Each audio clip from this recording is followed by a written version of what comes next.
दोस्तों, एक समय की बात है। शहर से कोसों दूर एक पहाड़ की चोटी पर एक बौद्ध भिक्षु रहा करते थे। वह उस पहाड़ की चोटी पर कुटिया बनाकर अपना जीवन व्यतीत कर रहे थे। एक दिन किसी कारणवश उन्हें पास के नगर में जाना पड़ा और उस यात्रा के दौरान उन्हें एक लावारिस बच्चा सड़क पर मिला, जिसे देखकर उन बौद्ध भिक्षु के मन में दया जाग उठी और वह उस छोटे से बच्चे को आश्रम ले आए। अब वह छोटा सा बच्चा उन बौद्ध भिक्षु की देखरेख में बढ़ने लगा। वह प्रकृति की गोद में पलने लगा। देखते ही देखते समय बीतने लगा और अब वह लड़का करीब 7 साल का हो चुका था। और एक दिन उन बौद्ध भिक्षु ने उस लड़के को अपने पास बुलाया और कहा, भंते, तालाब के पास जाओ, उसके किनारे बैठो और आंख खोलकर ध्यान करो। वह 7 साल का मासूम बच्चा यह नहीं जानता था कि यह ध्यान क्या है। उस बच्चे ने भोलेपन के कारण उन बौद्ध भिक्षु की बात मान ली और वह चुपचाप तालाब के किनारे पर जाकर बैठ गया। तालाब के किनारे एक अजीब सी शांति थी। उस शांति में वह बच्चा कभी आसपास की झाड़ियों की तरफ देखता तो कभी उन पर लगे फूलों, उनकी पत्तियों, नदी में बहने वाले जल और आसपास के पत्थरों को बहुत ध्यानपूर्वक देखता, जिससे उसके मन को अजीब सी शांति मिलती, जिससे वह लड़का बहुत अच्छा महसूस करता। अब से वह हर रोज ठीक उसी समय तालाब के किनारे आकर बैठ जाता और आसपास की झाड़ियों की पत्तियों, फूलों और नदी में बहने वाले जल तथा वहां पर उपस्थित उन पत्थरों को ध्यान से देखता। धीरे धीरे उस मासूम बच्चे के भीतर चीजों को निरीक्षण करने की कला विकसित हो गई। उसका मन धीरे धीरे एकाग्र होने लगा। वह प्रकृति में होने वाली हर एक चीज को बड़ी गहराई से देखता और महसूस करता, जिससे उसका मन शांत हो जाता। और जब वो शांत होकर बैठता तो फूलों की कोमलता, पानी की शीतलता और पत्थर की दृढ़ता को अपने भीतर देखता और उसे महसूस करता। और देखते ही देखते उसकी आंखें अपने आप ही बंद हो जाती और वह उसी मुद्रा में काफी समय तक नदी के किनारे शांत बैठा रहता। और जब भी उसकी आंखें खुलती तो वह आश्रम वापस लौट जाता। ऐसे ही कुछ और साल बीते और देखते ही देखते वह लड़का भी अब जवान हो चुका था। लेकिन जैसे जैसे वह लड़का नौजवान हो रहा था, उसके भीतर से निरीक्षण करने की वह शक्ति खो चुकी थी। अब वह पहाड़ की चोटी पर बैठकर शहर की उस टिमटिमाती रोशनी को देखता, जो उसे पल पल आकर्षित करती थी। अब वह चाहकर भी शांत होकर बैठ नहीं पाता था। उसका मन तो पल पल उस शहर की ओर भागता था। देखते ही देखते वह लड़का 18 साल का नौजवान युवक बन गया और अब उसका मन बहुत बेचैन रहने लगा था। उसे पर्वत की शांति अब व्यर्थ लगने लगी थी। उसमें उसे कोई भी रस नहीं आता था। वह तो अब दुनिया घूमना चाहता था, दुनिया देखना चाहता था। वह जानना चाहता था कि बाहर के लोग कैसे हैं, वे लोग कैसे रहते हैं। वह नए लोगों से मिलना चाहता था, उनसे बातें करना चाहता था, उनका रहन सहन देखना चाहता था। एक दिन उसने हिम्मत करके उन बौद्ध भिक्षु से कहा, पिताजी, मुझे ये दुनिया देखनी है। आखिर मैं कब तक इन पहाड़ियों में घूमता रहूंगा? उस शहर की दुनिया यहां से देखने में कितनी हसीन लगती है। मैं भी वहां जाना चाहता हूं, वहां के लोगों से मिलना चाहता हूं, वहां के लोगों से बात करना चाहता हूं। उन बौद्ध भिक्षु ने उस लड़के की सारी बातें ध्यानपूर्वक सुनी, लेकिन उन्होंने उस लड़के की बात का कोई जवाब नहीं दिया, क्योंकि वो जानते थे कि जो भी इंसान के पास नहीं होता वह उसी के पीछे आकर्षित होता है, और जो उसके पास होता है इंसान उसकी कदर नहीं करता। इसलिए उन्होंने उस लड़के को समझाने की भी कोशिश नहीं की, बल्कि वह चुपचाप केवल उस लड़के की सारी बातें सुनते रहे। उधर दूसरी तरफ वह लड़का उन बौद्ध भिक्षु के कुछ कहने का इंतजार कर रहा था, किंतु जब उन बौद्ध भिक्षु ने कुछ भी नहीं कहा तो वह चुपचाप वहां से चला गया। अगले दिन सुबह सुबह उन बौद्ध भिक्षु ने खुद ही उस लड़की को अपने पास बुलाया और उस लड़के के हाथ में एक पत्र देते हुए कहा, बेटा, तुम शहर जाना चाहते हो ना? जाओ, वहां का राजा मेरा बहुत अच्छा मित्र है, तुम उसे ये पत्र दे देना और जब तक तुम्हारा मन करे तुम उस राजा के पास ही रहना। वह राजा उन बौद्ध भिक्षु से शिक्षा ग्रहण कर चुका था और वह बौद्ध भिक्षु ये अच्छी तरह जानते थे कि वह राजा महल में रहने वाला एक सन्यासी है, वह बहुत आत्मज्ञानी है। किंतु उन बौद्ध भिक्षु ने उस लड़के को राजा के बारे में कुछ भी नहीं बताया। लड़के को शहर जाने की अनुमति मिल चुकी थी और इस बात से वह लड़का अब बहुत खुश था। वह मन ही मन बहुत प्रसन्न था। उसने तुरंत ही अपना सामान बांधा और शहर की ओर निकल पड़ा। जब वो रास्ते में कुछ दूर आगे बढ़ा तभी अचानक उसके मन में एक विचार उत्पन्न हुआ। वह यह सोचने लगा, आखिर उन बौद्ध भिक्षु ने मुझे इतनी आसानी से क्यों जाने दिया? जैसे ही उसके मन में यह विचार उत्पन्न हुआ, वह बड़ा आश्चर्यचकित हुआ कि आज तक तो उन बौद्ध भिक्षु ने मुझे कहीं पर भी जाने नहीं दिया था, लेकिन आज उस राजा के पास उन्होंने मुझे इतनी आसानी से क्यों भेज दिया? जैसे ही उसके मन में विचार आया, वह लड़का तुरंत ही रुक गया और उसने उन बौद्ध भिक्षु के द्वारा दिया गया वह पत्र निकाला। उस पत्र को खोला तो उसमें केवल 3 ही शब्द लिखे थे और वह थे, केवल दिशा दिखाओ। लड़के ने जब वह पत्र पढ़ा तो उसे कुछ भी समझ नहीं आया और ना ही उसने उन 3 शब्दों पर गौर किया। उसने ज्यादा सोचा नहीं और वह शहर की ओर आगे बढ़ने लगा। शहर पहुंचकर लड़के ने राजा को पत्र थमा दिया। राजा ने उस लड़के से वह पत्र लिया, उसे खोला और पढ़ा और फिर तुरंत ही उस लड़के का चेहरा देखा, जिसे देखकर राजा यह समझ चुका था कि उन बौद्ध भिक्षु ने उस लड़के को वहां पर क्यों भेजा है।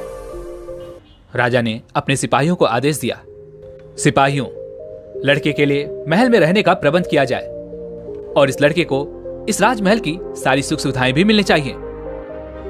उसके बाद वह राजा उस लड़के से कहता है, बेटा, तुम्हारा यहां पर एक ही काम है, तुम्हें बस खुश रहना है। लड़का राजा की यह बात सुनकर बहुत प्रसन्न था कि उसे यहां पर कोई भी काम नहीं करना, बस उसे यहां पर आराम से अपना जीवन व्यतीत करना है। उस लड़के को राजमहल में वो सारी सुख सुविधाएं मिलने लगी जो राजा को मिला करती थी। ना तो उसे कोई काम करना पड़ता था और ना ही किसी प्रकार की कोई चिंता थी। वह लड़का राजमहल में बहुत खुश था और उसके पास अब समय ही समय था और अपने खाली समय में वो शहर में घूमा करता, लोगों से मिलता, लोगों से बातें किया करता। यहां तक कि उसने शहर में कई सारे लोगों से दोस्ती भी कर ली थी। राजमहल में रहकर उसने कई सारी किताबें भी पढ़ ली थी और ये सब करते हुए अभी उसे कुछ महीने ही गुजरे थे। लेकिन धीरे धीरे अब उस लड़के का मन इन सब से ऊबने लगा था। वह यह महसूस करने लगा था कि उसका मन हमेशा कुछ नया चाहता है, लेकिन जब कुछ नया मिल जाता है तो यह मन संतुष्ट नहीं हो पाता, अर्थात हमारा मन बेचैन ही रहता है। और जब लड़के को इन बातों का एहसास हुआ, जब उसने अपने जीवन में ये सारी चीजें महसूस की, तो उसके बाद वह दूसरों पर निरीक्षण करने लगा। वह हर सुबह महल के बगीचे में जाया करता। वह बगीचा बहुत ही सुंदर और बहुत ही मनमोहक था और यह बगीचा शहर का सबसे बड़ा बगीचा भी था और इस बगीचे में शहर का कोई भी व्यक्ति बिना किसी रुकावट के आ जा सकता था।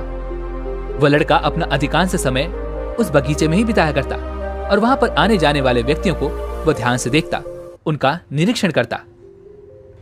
कुछ दिन निरीक्षण करने के बाद उसे यह पता चला कि लोगों के चेहरों पर हमेशा तनाव बना रहता है, चाहे वह कोई अमीर आदमी हो या फिर कोई गरीब, फिर चाहे वो कोई व्यापारी हो या कोई कर्मचारी। सभी के चेहरों को देखकर ऐसा प्रतीत होता था मानो लोगों का शरीर तो बगीचे में है, किंतु उनका मन कहीं और ही भटक रहा है। लोगों के मन में एक अजीब सा तनाव है। लोग किसी न किसी परेशानी में हैं, चिंतित हैं, जिस कारण वह इस समय और अभी यहां पर उपलब्ध नहीं है। हालांकि उनका शरीर यहीं पर है, किंतु उनका मन यहां नहीं। और बगीचे की सुंदरता, उसका आकर्षण भी लोगों के मन को शांत नहीं कर पा रहा था। उन लोगों को देखकर वह लड़का मन ही मन यह सोचता था कि ये लोग जिंदा तो हैं, पर जीना भूल गए हैं। केवल कुछ छोटे बच्चे ही हैं जो इस बगीचे में आकर सचमुच खुश होते हैं। यहाँ की खुशबू, यहाँ की हवा, यहाँ के आकर्षण को देखकर उनका मन ललाहित हो जाता है और वह खिलकर हंसते हैं। वह वर्तमान में जीना जानते हैं। उन सभी व्यापारियों, उन सभी सेठों को देखकर आज लड़के के मन में तरह तरह के विचार उत्पन्न हो रहे थे। वह यह सोच रहा था, मुझे तो लगता था कि शहर में उन्नति करने वाले बड़े घर के लोग हमेशा खुश रहते होंगे, उन्हें किसी बात की कोई चिंता नहीं होती होगी। लेकिन आज यहां पर आने के बाद यहां का नजारा तो कुछ और ही है। उस लड़के को अब यह एहसास हो चुका था कि बाहरी सुख सुविधाओं से केवल शरीर को आराम मिलता है, किंतु हमारा मन बाहरी चीजों से केवल भटकता है और भटकाव से हमारा मन थकता है। हम चाहे कितने भी ऐशो आराम में क्यों न रहें, चाहे कितने भी आकर्षण के केंद्र में क्यों न रहें, हमारे मन को कभी असली आराम और असली खुशी नहीं मिल पाती। खुश रहने की बात तो दूर है, लोगों की बेचैनी देखकर, लोगों के चेहरे पर इस प्रकार का तनाव, चिंता और परेशानियां देखकर लड़के का मन और भी बेचैन होने लगा था। वो उनके बारे में सोच सोचकर और भी ज्यादा चिंतित होने लगा था। इस दौरान उसके मन में कई बार आश्रम वापस लौट जाने की ख्याल भी उठते थे। लेकिन तभी उसके मन में एक और विचार उत्पन्न होता कि मैं राजा से क्या कहूंगा, और राजा से कुछ भी कहने की उसकी हिम्मत ना होती। एक दिन वह लड़का चिंतित अवस्था में एकांत में उस बगीचे में बैठा हुआ था और तभी अचानक वहां पर वह राजा भी उसी बगीचे में टहलने आए। राजा ने जब उस लड़के को एकांत में बैठे देखा तो वह समझ चुके थे कि लड़के के मन में कुछ बातें चल रही हैं। वह राजा उस लड़के के पास आया और उस लड़के से इस तरह बैठे रहने का कारण पूछा। इस पर वह लड़का उस राजा को जवाब देते हुए कहता है, हे राजन, मैं जितना खुश रहने की कोशिश करता हूं, मैं उतना ही परेशान होता जा रहा हूं। यहां शहर में लोगों के पास सब कुछ है, पैसा है, अच्छा घर है, खाने के लिए तरह तरह के पकवान हैं, लेकिन मन की शांति नहीं है। मैंने कई लोगों को देखा, फिर चाहे वो धनवान हो या कोई गरीब, कोई व्यापारी हो या फिर कोई कर्मचारी, सभी के चेहरे उतरे हुए हैं। सभी के चेहरे पर एक अजीब सा तनाव है, चिंता है, परेशानी है। केवल यहाँ पर कुछ बच्चे ही हैं जो सही मायने में प्रसन्न रहते हैं, खुश रहते हैं, हमेशा हंसते खेलते रहते हैं। किंतु जैसे जैसे हम बड़े होते हैं, वैसे वैसे हम भविष्य और भूतकाल में जीना सीख जाते हैं। हम हमेशा अपने भविष्य को सुधारने में लग जाते हैं। हे राजन, क्या यही जीवन का सच है? अगर शहर का जीवन ऐसा ही है तो मैं यहां नहीं रहना चाहता। इसलिए मैं आपसे आज्ञा चाहता हूं, मैं वापस आश्रम लौट जाना चाहता हूं। राजा ने उस लड़के की सारी बातें ध्यानपूर्वक सुनी और फिर वह उस लड़के से कहते हैं, बेटा, तुम जाना चाहते हो तो तुम कभी भी जा सकते हो, तुम्हें किसी ने रोक नहीं रखा। लेकिन जाने से पहले तुम 2 काम अवश्य करना। इतना कहकर वह राजा उस लड़के से पहला काम बताते हुए कहता है, तुम इस बगीचे का निरीक्षण करो। आगे वह राजा उस लड़के को समझाते हुए कहता है, बेटा, जैसा कि तुमने कहा, इस नगर में कुछ लड़के ही हैं जो हमेशा खुश रहते हैं, हंसते खेलते रहते हैं और वह वर्तमान में जीना भी जानते हैं। तो तुम क्यों ना उन बच्चों की तरह ही इस बगीचे को भी देखो। जिस तरह से वो बच्चे इस बगीचे में आकर खुश हो जाते हैं, क्यों ना तुम भी उन्हीं की तरह इस बगीचे में आकर खुश हो जाओ। यहाँ की हर एक चीज को वो जैसे देखते हैं, तुम भी उसे वैसे ही क्यों नहीं देखते। इस पर वो लड़का राजा से कहता है, परंतु हे राजन, वो कैसे होगा? राजा उस लड़के को समझाते हुए कहता है, बेटा, इस बगीचे में पौधे हैं, पेड़ हैं, पत्तियां हैं, फूल हैं। यहाँ की मिट्टी इतनी खुशबूदार है। तुम इन चीजों पर ध्यान लगाओ, इन चीजों को गौर से देखो, इन्हें महसूस करो। किंतु याद रहे, इन चीजों को देखते वक्त, इन्हें महसूस करते वक्त कभी किसी का कोई मतलब निकालने की कोशिश मत करना। किसी से कोई कहानी मत जोड़ना। तुम्हारा काम बस इतना ही है कि तुम्हें इन चीजों को गौर से देखना है, उन्हें महसूस करना है। इन चीजों से जुड़े मन में जो भी विचार आए, उन विचारों को केवल तुम देखते जाओ, उनका कोई मतलब मत निकालना, केवल देखते जाना। और उसके बाद तुम मुझे आकर बता सकते हो कि तुम कैसा महसूस कर रहे हो। इतना कहकर वह राजा वापस महल लौट आया। वह लड़का कुछ देर वहीं पर बैठा रहा और राजा की बातों पर विचार करता रहा। और शाम के वक्त वह भी महल लौटा और अपने कमरे में जाकर सो गया। अगली सुबह वह लड़का जल्दी उठा और बगीचे में आकर एक जगह पर बैठ गया। वह शांति से वहां पर उपस्थित उन पेड़ों, पौधों और वहां पर आने वाली उन हवाओं को देखने और महसूस करने लगा। जब उसने बगीचे की तरफ ध्यान दिया तो उसने देखा कि चारों तरफ काफी सारी सूखी हुई पत्तियां बिखरी हुई हैं, तरह तरह की गंदगी है। यह देखकर उसके मन में विचार आया कि बगीचे की सफाई होनी चाहिए। तभी उसका ध्यान फूलों की तरफ गया। उन फूलों को देखकर उसे बहुत अच्छा महसूस हुआ। वह सोच रहा था कि फूल बहुत अच्छे लग रहे हैं, लेकिन तभी उसके मन में यह भी विचार उत्पन्न हुआ कि बहुत जल्द पतझड़ का मौसम भी आने वाला है, जिस कारण ये सारे फूल बहुत ही जल्द मुरझा जाएंगे और नष्ट हो जाएंगे। वह उन विचारों से जुड़ जाता, लेकिन जैसे ही उसे राजा की बात याद आती, वह खुद को उन विचारों से अलग करता और इसी प्रकार वह उन सभी विचारों को देखता रहा। देखते देखते काफी वक्त बीत चुका था और अब उसका मन भी शांत होने लगा था।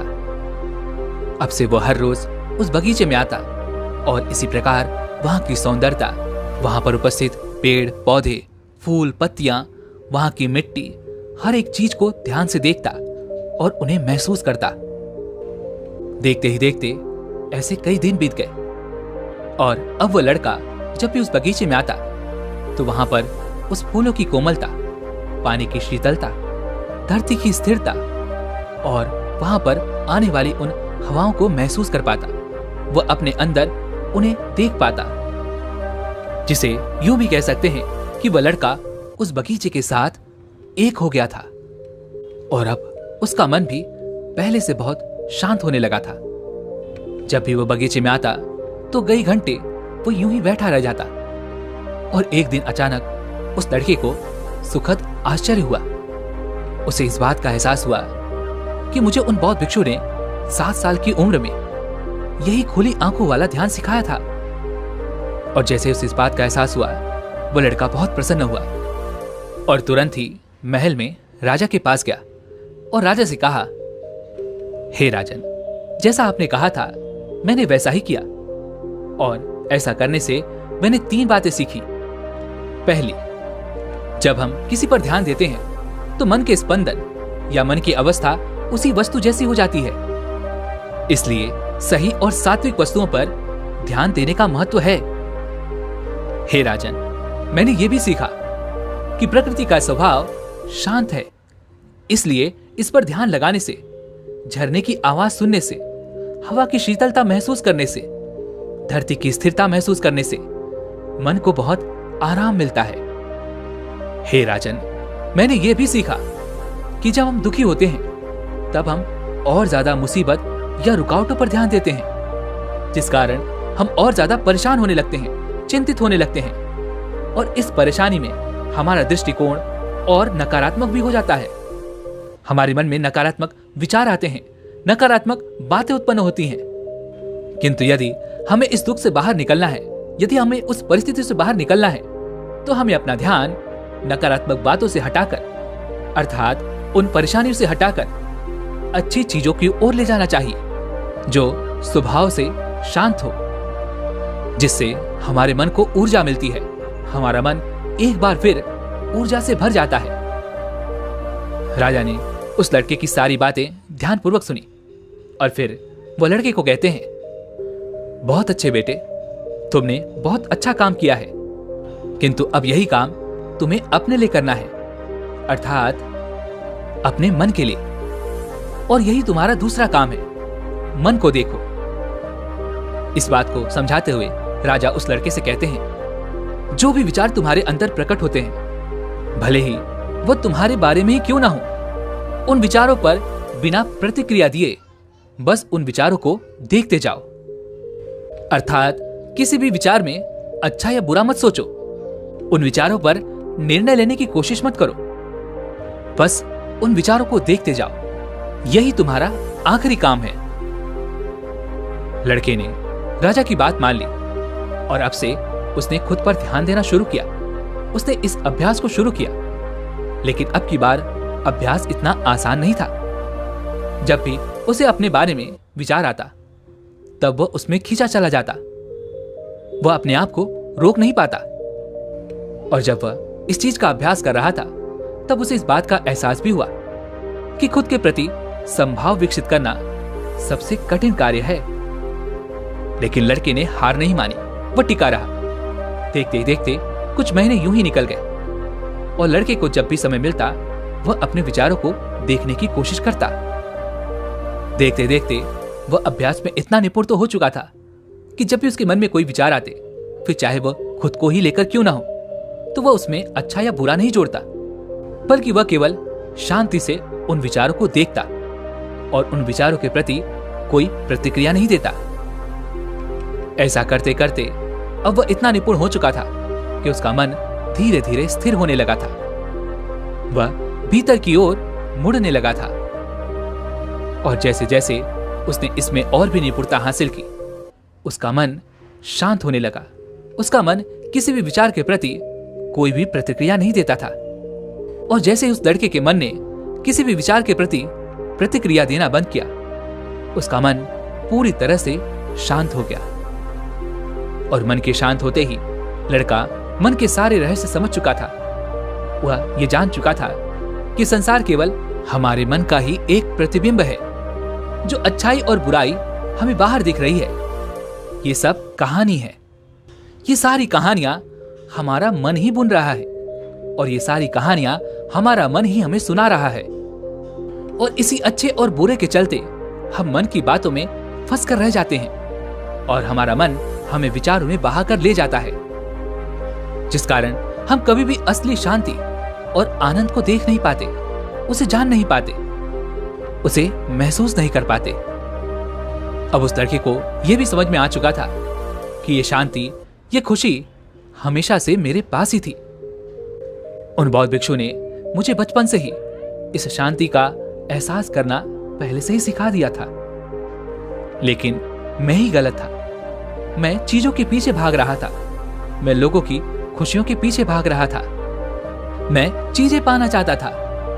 लड़का ये जान चुका था कि संभाव में रहना ही आंखें खोलकर ध्यान करना है। अपने मन के प्रति भी संभाव रखना सबसे बड़ी शक्ति है और यह शक्ति हमें यूं ही नहीं मिलती। इसके लिए हमें निरंतर अभ्यास करते रहना होता है। अपना अभ्यास पूरा करने के बाद आखिरकार वो लड़का एक बार फिर उस राजा के पास पहुंचा, लेकिन इस बार कुछ अलग सा था। लड़के की दृष्टि, सोचने और समझने का तरीका अब पूरी तरह से बदल चुका था। वह पूरी तरह से वर्तमान में आ चुका था। लड़के ने राजा को जब दरबारियों से बात करते हुए देखा, तो राजा के चेहरे को देखकर अचानक ही लड़के को यह एहसास हुआ कि राजा के चेहरे पर भी वही शांति झलक रही है जो उसे अभ्यास के कारण मिली है, जो उन बौद्ध भिक्षु के चेहरे पर हमेशा बनी रहती थी। ठीक वही शांति, वही तेज राजा के चेहरे पर भी नजर आ रहा था। राजा अपना पूरा राज्यभार संभालते हुए भी पूरी तरह से शांत है। यह देखकर लड़के के मन में विचार उत्पन्न हुआ और वह यह सोचने लगा कि आज तक मैं ये सब कुछ पहले क्यों नहीं देख पाया। जैसे उसके मन में यह विचार उत्पन्न हुआ, उसे उसके प्रश्न का उत्तर भी स्वयं से ही मिल गया। उसे इस बात का एहसास हुआ कि मैं तो पहले अपनी मानसिक दुनिया में खोया रहता था, तो मुझे इन बातों का एहसास कैसे होता। मैं तो हमेशा भविष्य में जीता था, तो मैं वर्तमान में रहने वाली इन चीजों को कैसे समझ पाता। और ठीक उसी वक्त लड़के को उस पत्र में लिखे हुए वो 3 शब्द भी याद आए जो उसे उन बौद्ध भिक्षु ने दिए थे, केवल दिशा दिखाओ। उन तीनों शब्दों का अर्थ क्या था, अब उस लड़के को अच्छी तरह समझ में आ चुका था। लड़के ने उस आत्मज्ञानी राजा को प्रणाम किया और उनसे आज्ञा लेकर वो वापस अपने आश्रम लौट आया। दोस्तों, ये कहानी हमें दो बहुत ही महत्वपूर्ण बातें सिखाती है। पहला ये कि हमें अपने भीतर मुड़ना जरूरी है। बाहर के ये जो भटकाव है जिससे हमारा मन थकता है, सुस्त होकर हमें नींद भी आ जाती है, लेकिन इससे हमारा मन कभी शांत नहीं हो पाता, हमारे मन को कभी चैन नहीं मिलता, जिस कारण हमारे चेहरे पर हमेशा तनाव, चिंता और परेशानी झलकती रहती है। और इसी कारण हम में से अधिकांश लोग हमेशा परेशान रहते हैं, तकलीफों से घिरे रहते हैं, क्योंकि वह समस्याओं का समाधान निकाल नहीं पाते। और इसका कारण है क्योंकि हमारा मन शांत नहीं होता। जब भी हमारा मन शांत नहीं होता तो वह किसी एक समस्या पर, अर्थात एक समस्या के समाधान पर ध्यान केंद्रित ही नहीं कर पाता। और जब तक हम एक समस्या के समाधान पर ध्यान केंद्रित नहीं कर पाएंगे, तब तक हम किसी भी समस्या का समाधान कर ही नहीं सकते। इसलिए आपको यह बात समझनी आवश्यक है कि हमारे मन को शांत रखना बहुत ज्यादा जरूरी है। और इसके लिए आपको यह भी समझने की आवश्यकता है कि सारा ज्ञान, सारी शक्ति, असीम आनंद, सब कुछ हमारे भीतर पहले से मौजूद है। इसलिए सबसे पहले हमें अंदर मुड़ने की आवश्यकता है, क्योंकि जब तक हम भीतर के आनंद को नहीं देखेंगे, उसे महसूस नहीं करेंगे, तब तक इस बाहरी दुनिया में हमें कभी भी वो असीम आनंद प्राप्त नहीं हो पाएगा, ना ही हम उसे कभी महसूस कर पाएंगे। जैसा कि हमने पहले ही बात की कि इस बाहर की दुनिया में जो भी कहानी है, वो सारी कहानियां हमारे भीतर ही पहले से मौजूद हैं, क्योंकि वो सारी कहानियां हमारा मन ही हमें दिखा रहा है, हमारा मन ही हमें सुना रहा है। किंतु अब यहां पर यह प्रश्न उठता है कि हम भीतर की ओर कैसे मुड़े। तो इसके लिए हमें संभाव मन की आवश्यकता है, अर्थात नॉन जजमेंट, यानी कि हमें हमारे मन की कमियों को, वो चाहे अच्छी हो या बुरे हो, फिर वो चाहे जैसे भी विचार हो, हमें बस उन्हें देखते रहना है। ऐसा करने से हमारे मन के भीतर उस समुद्र की लहरें धीरे धीरे शांत होने लगती हैं, क्योंकि जहां पर हम अच्छे या बुरे का निर्णय नहीं करते, जहां पर हम कोई जजमेंट नहीं करते, वहां पर किसी भी प्रकार की कोई प्रतिक्रिया नहीं होती। और जहां कोई प्रतिक्रिया नहीं होती, वहां मन नहीं होता, अर्थात हमारे मन के सभी विचार पूरी तरह से समाप्त हो जाते हैं, विलीन हो जाते हैं, और हमारे मन में उठने वाली वो लहरें देखते ही देखते पूरी तरह से शांत हो जाती हैं। और जब मन के समुद्र की वो लहरें शांत हो जाती हैं, तो पानी स्थिर हो जाता है, शांत हो जाता है और स्पष्ट हो जाता है। और जितना हमारे भीतर ये संभाव उत्पन्न होता जाएगा, उतना ही हम मन के इस चंगुल से निकलते भी जाएंगे, और फिर उतना ही हम भीतर से स्थिर होते जाएंगे। और जितना हम स्थिर होंगे, हमें उतनी ही स्पष्टता भी मिलेगी। किसी भी कार्य को करने के लिए हमें उतनी ऊर्जा भी मिलेगी। और यदि हम उस समय पर किसी भी एक समस्या के समाधान के बारे में सोचें, तो वह भी हम आसानी से खोज सकते हैं। और इसके लिए आपको दूसरी बात भी याद रखनी चाहिए, और वह यह है कि केवल दिशा बदलने की आवश्यकता है। अर्थात जब भी हमारे जीवन में कोई परेशानी आती है, तब आप जरा इस बात पर ध्यान दीजिएगा कि उस वक्त हमारा मन सबसे ज्यादा बेचैन होता है, और उसी वक्त हमारे मन की समुद्र की लहरें उफान पर होती हैं, और उस वक्त हमें कुछ भी समझ नहीं आता, क्योंकि मन के समुद्र का वह पानी पूरी तरह से अशांत है। और जब तक वह स्थिर नहीं होगा, तब तक हमें स्पष्टता कहां से मिलेगी। और जब तक आपको स्पष्टता ही नहीं होगी, अर्थात यही नहीं समझ में आएगा कि आपको क्या करना है, तब तक आप भला अपने समस्या के समाधान को कैसे ढूंढ सकते हैं। अक्सर ही परेशानी के वक्त हमारे मन में यह विचार जरूर उठता है कि आखिर मैं इतना परेशान क्यों हो रहा हूं, मुझे किसी भी समस्या का समाधान क्यों नहीं मिल रहा, मेरा मस्तिष्क काम क्यों नहीं कर रहा। जब आप इन सब के बारे में सोचेंगे, तब आपको यह भी समझ में आएगा कि पिछले कुछ समय से आप कुछ गलत चीजों पर ध्यान दे रहे हैं, जिस कारण मन की शक्ति क्षीण होने लगी है, मन बेचैन होने लगा है। और जब मन के पास उतनी शक्ति ही नहीं होगी, जब मन स्थिर ही नहीं होगा, जब मन स्पष्ट ही नहीं होगा, तो वो आपको किसी प्रकार का समाधान कैसे दे सकता है। और इसी कारणवश हमारा मन और बुद्धि किसी भी समस्या का समाधान खोजने में असमर्थ हो जाते हैं। और इसी कारण हमें यह भी लगता है कि हमारा मन काम नहीं कर रहा, हमारा मस्तिष्क काम नहीं कर रहा। इसलिए अगर आप चाहते हैं कि किसी भी ऐसी अवस्था में आपका मन आपकी ओर से चले, अर्थात आपका साथ दे, तो आपको सबसे पहले अपना ध्यान शांत और सात्विक चीजों पर लाना होगा। अपने ध्यान को केंद्रित करना होगा और उसे एक सही दिशा देनी होगी। और जब आप ऐसा करेंगे तो आप देख पाएंगे कि धीरे धीरे आपका मन शांत होने लगेगा। आप उस शांति को महसूस कर पाएंगे, जिससे आपके भीतर एक नई ऊर्जा भी उत्पन्न होगी और आप कोई भी नया कार्य करने के लिए पूरी तरह से सक्षम हो पाएंगे। आपका मन उस कार्य को करने के लिए आपको संपूर्ण ऊर्जा प्रदान करेगा। और बिना ध्यान के तो कुछ भी संभव नहीं है। इसलिए अपने ध्यान पर ध्यान केंद्रित करना सीखें। अपने मन के विचारों पर ध्यान केंद्रित करना सीखें। उन्हें सही दिशा में आगे की ओर बढ़ाना सीखें। और इसका निरंतर अभ्यास ही आपको इसमें निपुण बना सकता है। लेकिन हम में से अधिकांश लोग केवल 1-2 दिन प्रयास करके ये सोचते हैं कि उन्हें ध्यान से कुछ नहीं मिलता। तो ये बात सही है, ध्यान से हमें कुछ नहीं मिलता।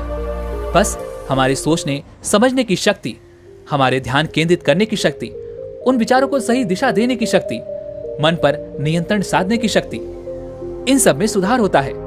और ऐसे ही कई सारे फायदे हैं। जब आप इस पर निरंतर अभ्यास करते हैं तो ये सारी चीजें अपने आप ही आप में विकसित होने लगती हैं। हालांकि ये चीजें आपको नजर नहीं आती, लेकिन धीरे धीरे जब आप इन्हें महसूस करते हैं, इसका अभ्यास करते हैं, तो ये सारी चीजें आपको धीरे धीरे समझ में आने लगती हैं। और हाँ, एक बात और ध्यान रखिएगा, ऐसा नहीं है कि यदि आपने 1 महीने लगातार ध्यान किया और उसके बाद आपके अंदर ये सारी क्षमताएं आ जाएंगी, तो ऐसा होना संभव ही है और नहीं भी, क्योंकि ये आपकी ध्यान शक्ति पर निर्भर करता है कि आपने वह ध्यान किस प्रकार लगा है, आपका ध्यान कितना गहरा हुआ है। क्योंकि शुरुआत में तो हमें कई सारी दिक्कतों का सामना करना ही पड़ता है। जब शुरुआत में हम ध्यान करने बैठते हैं तो हम अधिकांशतः लंबे समय तक बैठ नहीं पाते, और ऐसी अवस्था में हमारा मन भी स्थिर नहीं रहता। हमारे मन में तरह तरह के विचार चलते ही रहते हैं। लेकिन यदि आप उन विचारों को शांत करना चाहते हैं, उन्हें स्थिर करना चाहते हैं, तो आपको ध्यान में निपुणता हासिल करनी होगी। तभी आप अपने मन को केंद्रित कर पाएंगे, उसे एक सही दिशा दे पाएंगे। और जब तक आप उसे सही दिशा नहीं देंगे, तब तक आपका मन आपको यूं ही भटकाता ही रहेगा और आप अपने जीवन में कभी कहीं नहीं पहुंच पाएंगे। छोटा से छोटा लक्ष्य भी आप हासिल नहीं कर पाएंगे। यदि आप अपने जीवन में कोई लक्ष्य हासिल करना चाहते हैं, तो इसके लिए आपको ध्यान करना चाहिए, क्योंकि ध्यान करने से ही आपके भीतर वो शक्ति, वो क्षमताएं उत्पन्न होंगी और आप अपने जीवन में चाहे कैसा भी लक्ष्य क्यों ना हो, उसे हासिल करने में सक्षम हो पाएंगे। यदि आप अपने मन को एकाग्र करना चाहते हैं, तो आपको ये विधियां अपनानी ही होंगी। दोस्तों, महात्मा बुद्ध कहते हैं, सबसे अंधेरी रात अज्ञानता की रात होती है। ये ऐसी रात है जो कभी नहीं गुजरती, और इस अंधेरी रात में आप चाहकर भी कुछ नहीं देख पाते। सामान्य रातों में तो हम उजाले का प्रबंध कर भी लेते हैं, लेकिन अज्ञानता की रात में हमें उजाला अपना शत्रु नजर आता है और अज्ञान हमें अंधेरे की ओर ले जाता है। इसलिए अंधेरा हमारा मित्र बन जाता है और वहीं पर ज्ञान अर्थात प्रकाश हमें उजाले की ओर ले जाता है, हमें सही राह दिखाता है और हमें जीना सिखाता है। लेकिन आजकल की विडंबना ही यही है कि हम में से हर कोई अपने आप को ज्ञानी और महाज्ञानी समझने लगा है और सामने वाले हमें मूर्ख नजर आते हैं। इसलिए वे सभी लोग दूसरों का मजाक उड़ाने और उन्हें परेशान करने से कभी पीछे नहीं हटते, जबकि वे लोग ये भूल चुके हैं कि इस दुनिया में सभी लोग जिम्मेदारियों के नीचे दबे हुए हैं। सबके ऊपर कुछ न कुछ जिम्मेदारियां हैं। सबके कंधे पर कोई न कोई ऐसी जिम्मेदारी अवश्य है जिसे निभाने में वो अपना पूरा जीवन लगा देता है। और ये सभी जिम्मेदारियां हमारे बचपन से ही शुरू हो जाती हैं। क्या आप किसी ऐसे आदमी से कभी मिले हैं जो अपनी जिम्मेदारियों से मुक्त हो चुका हो? नहीं ना, क्योंकि इस दुनिया में ऐसा कोई नहीं है जिसके सर पर जिम्मेदारियां ना हो। भले ही कोई ऐसा व्यक्ति हो जिसे केवल अपना पेट ही भरने की जिम्मेदारी हो, लेकिन उसके सर पर जिम्मेदारियां हमेशा बनी रहती हैं। लेकिन हम इसी भ्रम में अपना पूरा जीवन बिता देते हैं। हम ये सोचते हैं कि बस इस जिम्मेदारी से मुक्त हो जाऊं तो मैं अपना जीवन शांति से बिताऊंगा, मैं अपना जीवन खुशहाली से बिताऊंगा। लेकिन मेरा आप सभी से एक प्रश्न है, क्या आपके जीवन में अब तक ऐसा कोई भी समय आया है कि आप उस जिम्मेदारी से मुक्त हो सके हैं? आपने आज तक बहुत सी जिम्मेदारियां निभाई होंगी, लेकिन क्या आप उन जिम्मेदारियों से मुक्त हो चुके हैं? क्या आप अब तक उन जिम्मेदारियों में नहीं बने हुए हैं? आप में से हर कोई हमेशा ये कहता रहता है कि मेरे जीवन में शांति नहीं है, मैं आगे तो बढ़ना चाहता हूं, मैं ज्ञान की प्राप्ति करना चाहता हूं, लेकिन मेरे ऊपर कई प्रकार की जिम्मेदारियां हैं और मैं अपनी इन जिम्मेदारियों के कारण आगे नहीं बढ़ पा रहा। एक बार मैं उन जिम्मेदारियों को निभा लूं, तब मैं इस मार्ग पर जरूर आगे बढ़ूंगा और मैं बुद्धत्व की प्राप्ति करूंगा। और मैं बार बार आप लोगों से बस इतना ही कहता हूं कि ये जिम्मेदारियां आपका पीछा कभी नहीं छोड़ने वाली। जिस समय के इंतजार में आप अब तक जी रहे हैं, वो समय आपके हाथों में ही है और वो आपके हाथों से फिसलता जा रहा है, लेकिन आप उसे यूं ही व्यर्थ गंवा रहे हैं। मेरा आप सभी से एक प्रश्न है, क्या आपने इतने दिनों में कभी भी अपने लिए केवल 5 मिनट अपने लिए निकाले हैं? क्या आप कहीं पर 5 मिनट बैठकर शांति से ये सोच सकते हैं कि यह मेरा जीवन कहां जा रहा है, किस दिशा में बढ़ रहा है और आगे मेरे जीवन में क्या होगा? मैं यकीन के साथ कह सकता हूं कि आप में से अधिकांश लोग ये नहीं कर पाए होंगे, क्योंकि अब भी आप यही सोचते हैं कि मेरे ऊपर अभी जिम्मेदारियां हैं, मुझे उन जिम्मेदारियों को पूरा कर लेने दो, उसके बाद मैं इत्मीनान से अपने लिए समय जरूर निकालूंगा। लेकिन मैं फिर आपसे यही कहता हूं कि यह होना संभव नहीं है। चलिए इसे एक कहानी के माध्यम से समझते हैं। बहुत समय पहले की बात है। एक नगर में एक महान बौद्ध भिक्षु रहा करते थे। उनकी ख्याति दूर दूर तक फैली हुई थी। लोग उनके पास अपनी समस्याएं लेकर आते और वहां से समाधान लेकर ही जाया करते। एक दिन एक बूढ़ा व्यक्ति उन गुरु के पास आया और उन्हें प्रणाम करके वह उनसे कहता है, हे गुरुवर, क्या आप मुझे बता सकते हैं कि मैं कब तक अपनी जिम्मेदारियों से मुक्त हो पाऊंगा? मैं ज्ञान के मार्ग पर आगे जाना चाहता हूं। सोचता था जब मैं अपनी सारी जिम्मेदारियां निभा लूंगा तब मैं इस मार्ग पर अवश्य आगे बढ़ूंगा, लेकिन आज तक मैं अपनी जिम्मेदारियों से मुक्त ही नहीं हो पाया। जिम्मेदारियां मेरा पीछा छोड़ने का नाम ही नहीं लेती, वह तो हमेशा मेरे पीछे ही लगी रहती हैं। अब आप ही बताइए मैं क्या करूं? इस पर वो बौद्ध भिक्षु मुस्कुराने लगे और उस बूढ़े व्यक्ति से कहते हैं, भंते, तुमने आज तक कौन कौन सी जिम्मेदारियां निभा ली हैं? इस पर वह बूढ़ा व्यक्ति उन बौद्ध भिक्षु से कहता है, हे गुरुवर, जब मैं छोटा था तो मुझे लगता था कि बड़ा होना बहुत अच्छा है। एक बार बड़ा हो जाऊं तो पढ़ने लिखने की सारी जिम्मेदारियां हमेशा हमेशा के लिए खत्म हो जाएंगी। बड़ा हुआ तो लगा कि व्यापार या कोई अच्छा पद पालूंगा तो अपनी जिम्मेदारियों से मुक्त हो ही जाऊंगा। उसके बाद मैंने शादी कर ली और मैंने सोचा कि एक बार मेरे बच्चे पढ़ लिख लेंगे, वो कामयाब हो जाएंगे, तब तो मैं अपनी जिम्मेदारियों से अवश्य ही मुक्त हो जाऊंगा।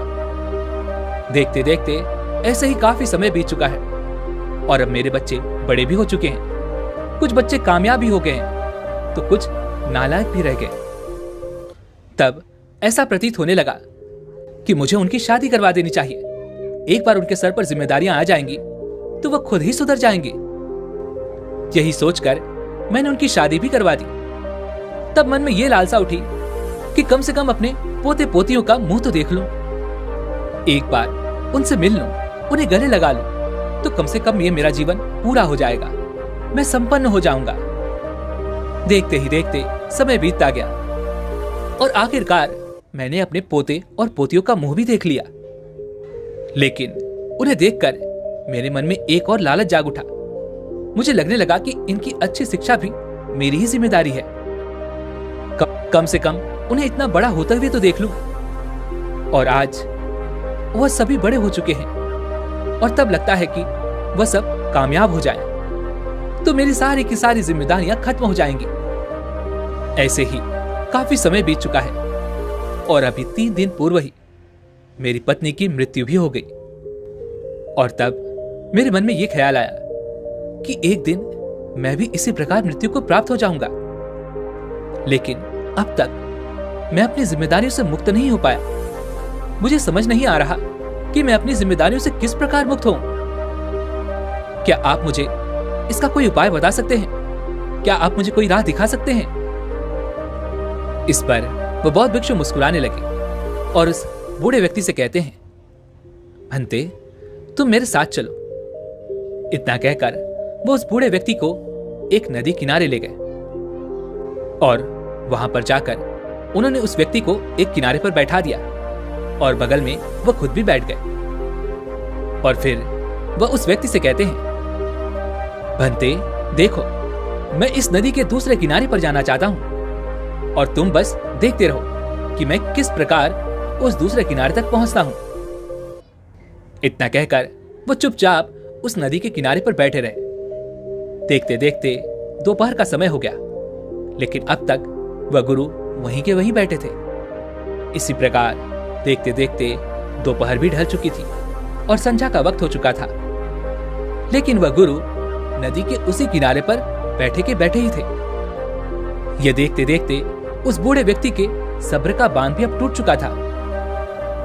आखिरकार उस बूढ़े व्यक्ति ने उन बौद्ध भिक्षु से पूछा, हे गुरुवर, आप ये क्या कर रहे हैं? इसके जवाब में वह बौद्ध भिक्षु उस बूढ़े व्यक्ति से कहते हैं, भंते, मैं नदी के इस किनारे से उस दूसरे किनारे तक जाने की तैयारी कर रहा हूं। इस पर वो बूढ़ा व्यक्ति क्रोधित हो उठा और वह उन बौद्ध भिक्षु से कहता है, ये देखते देखते तो सुबह से शाम हो चुकी है, किंतु आप अभी भी वहीं के वहीं हैं। भला आप इस प्रकार इस नदी को कैसे पार कर सकते हैं? आप इस नदी के दूसरे किनारे पर कैसे पहुंच सकते हैं?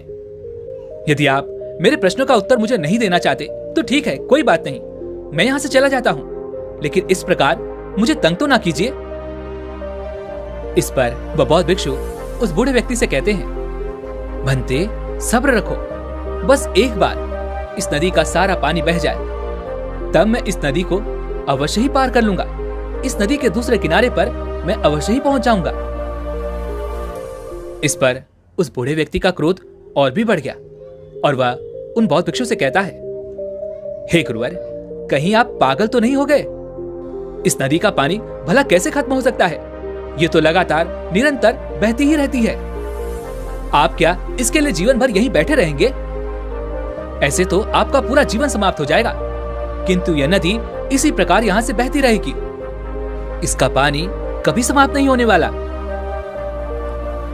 उस बूढ़े व्यक्ति की यह बात सुनकर वह बौद्ध भिक्षु मुस्कुराने लगे और उस बूढ़े व्यक्ति से कहते हैं, भंते, मैं भी तो तुम्हें यही समझाने की कोशिश कर रहा हूं। इस नदी का पानी जिम्मेदारियों की तरह है, जो एक पूरी होती है तो दूसरी आती है, और इसी प्रकार दूसरी पूरी होती है तो तीसरी आती है, और ये जिम्मेदारियां लगातार इस नदी की तरह बहती ही रहती हैं।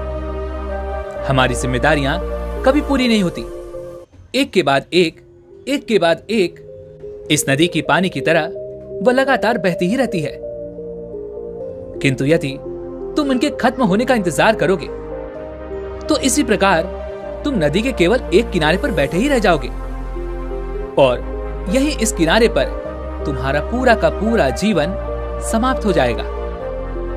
और विडंबना भी यही है, हर मनुष्य यही करता है।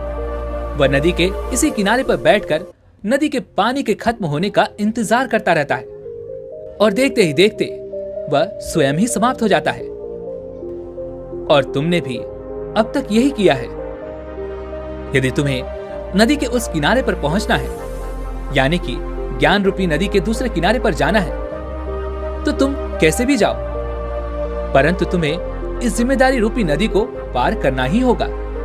जिम्मेदारियों का रूप जरूर बदलता है, लेकिन जिम्मेदारियां नहीं बदलती। जिस प्रकार एक सामान्य मनुष्य के जीवन में तरह तरह की जिम्मेदारियां होती हैं, ठीक उसी प्रकार एक बुद्धत्व प्राप्त व्यक्ति की भी अनेक प्रकार की जिम्मेदारियां होती हैं कि वह अपने ज्ञान से इस संसार को परिचित कराए ताकि दूसरे सभी लोग उस मार्ग पर जा सके, उन्हें सही राह मिल सके और वे सभी अपने अंधकार से बाहर आ सके। लेकिन हम सामान्य मनुष्य जो इस किनारे पर बैठकर अपनी जिम्मेदारियों के खत्म होने का इंतजार करते रहते हैं, वह कभी उस दूसरे किनारे तक पहुंच नहीं पाते। जबकि एक बुद्धत्व प्राप्त व्यक्ति जो नदी के दूसरे किनारे पर है, वह अपनी जिम्मेदारियां स्वतंत्र होकर निभाते हैं और वह किसी जिम्मेदारी के बोझ के नीचे दबे नहीं होते। वह स्वतंत्र रूप से अपना कर्म करते रहते हैं। आगे वह बौद्ध भिक्षु उस बूढ़े व्यक्ति से कहते हैं, भंते, हम मनुष्य कभी भी अपनी जिम्मेदारियों से मुक्त नहीं हो सकते। जब तक हमारा ये जीवन है, तब तक हमें कर्म तो करना ही होगा। तब तक हमारे सर पर जिम्मेदारियां तो होंगी ही, भले ही वह अपना रूप बदल लें, लेकिन जिम्मेदारियां तो अवश्य ही रहेंगी। इसलिए तुम अपने जीवन काल में तो इनसे मुक्त नहीं हो सकते। चाहे स्वयं का पेट भरने की जिम्मेदारी क्यों ना हो, किंतु तुम्हें उसे निभाना ही पड़ेगा। इसलिए अपनी जिम्मेदारी को निभाते हुए यदि तुम नदी में तैरकर उसे पार करना चाहो तो तुम कर सकते हो, या तुम चाहो तो उस नदी को नाव में बैठकर पार कर सकते हो, या फिर तुम चाहो तो उस नदी पर पुल बनाकर भी उस नदी को पार कर सकते हो। यदि तुम्हें ज्ञान प्राप्त करना है तो जिम्मेदारियों के बीच से रास्ता बनाकर ही तुम्हें आगे जाना होगा। किंतु यदि तुम केवल जिम्मेदारियों के खत्म होने का इंतजार करते रहोगे तो एक दिन सब कुछ खत्म हो जाएगा और लोग कहेंगे, खाली हाथ आए थे और खाली हाथ ही चले गए। इसलिए अपने कर्तव्य से पीछे मत हटो और साथ ही यदि तुम्हें कुछ पाना है, अर्थात यदि तुम्हें ज्ञान पाना है, तो तुम्हें इस नदी को पार करना ही होगा। इतना कहकर वो बौद्ध भिक्षु शांत हो गया और वह बूढ़ा व्यक्ति अब ये समझ चुका था कि उसने अब तक क्या गलती की थी। उसने उन गुरु को प्रणाम किया और उन बौद्ध भिक्षु से कहता है, हे गुरुवर, मैं आपकी बात अच्छी तरह से समझ चुका हूं। आप सही कहते हैं, मैंने अपना सारा जीवन केवल नदी के इस किनारे पर ही बिता दिया। किंतु मैं आपको वचन देता हूं, अब से जो मेरा बचा कुचा जीवन है, मैं इसे नदी पार करने में लगाऊंगा। मैं ज्ञान रूपी दूसरे किनारे पर जाने के लिए हर मुमकिन कोशिश करूंगा और मैं वहां तक पहुंचकर ही रहूंगा। दोस्तों, हमारे जीवन में भी कुछ ऐसा ही होता है।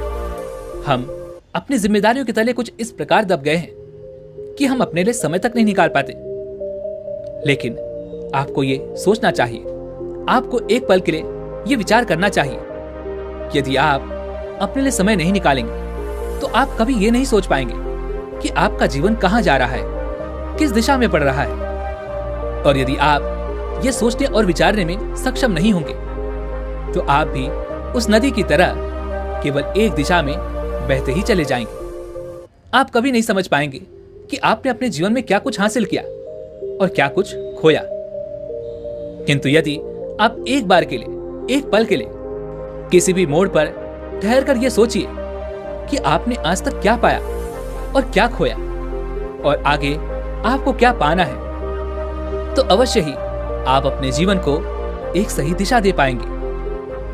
अन्यथा आपका भी जीवन नदी के केवल एक किनारे पर ही रह जाएगा और आप वहां से लोगों को आते जाते देखते रह जाएंगे, लेकिन आप कुछ कर नहीं पाएंगे। इसलिए मैं आप सभी से विनती करता हूं कि केवल 5 मिनट के लिए ही सही दिन में एक बार आप अपने लिए समय जरूर निकालें और अपने आप से सवाल करें कि आखिर आप क्या चाहते हैं, आप अपने जीवन को किस प्रकार बनाना चाहते हैं। मुझे उम्मीद है कि आपको आपके प्रश्नों के जवाब जरूर मिलेंगे। वैसे उम्मीद है कि आपने आज की इस वीडियो से जरूर कुछ न कुछ सीखा होगा, तो इस वीडियो को लाइक और अपने दोस्तों के साथ शेयर भी जरूर कीजिएगा और हमें ऐसे ही सपोर्ट करने के लिए चैनल को सब्सक्राइब और घंटी बटन को जरूर दबा दीजिएगा। चलिए मिलते हैं अगली वीडियो में, तब तक के लिए अपना ख्याल रखें। धन्यवाद।